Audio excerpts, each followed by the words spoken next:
তালের সিজন কিন্তু চলে গেছে।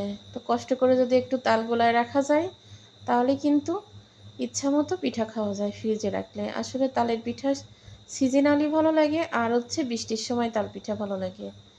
তা আমার ফ্রিজে তাল আছে, ঘরে তো চালের গুঁড়া তো থাকে। আমি তো একসাথে 20 কেজি 25 কেজি করে চালের গুঁড়া কুটি। তো শুধুমাত্র নেই হচ্ছে নারকেল। তো নারকেল হয়ে গেছে স্বর্ণের মতো। স্বর্ণের তো দাম হলো টাকা হলে পাওয়া যায়, তবে নারকেল তাও পাওয়া যাচ্ছে না। নারকেল ছাড়া তো পিঠা কখনো ভালো লাগে না। তো একটুখানি নারকেল ছিল, তাই দিয়ে মাত্র ওই 1 বাটি গুঁড়ো দিয়ে মানে প্রায় 20-25টার মতো তাল পিঠা বানাইছি।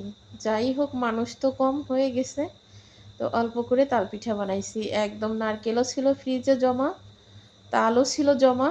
নোড়া দিয়ে ছেঁচে তারপরে তালগুলা মানে একটু ঝুড়ো করেছি। তা বানাতে বানাতেই কিন্তু খাওয়া হয়ে গেছে। তো দেখেন তাল পিঠাটা কি সুন্দর মচমচে হয়েছে একদম।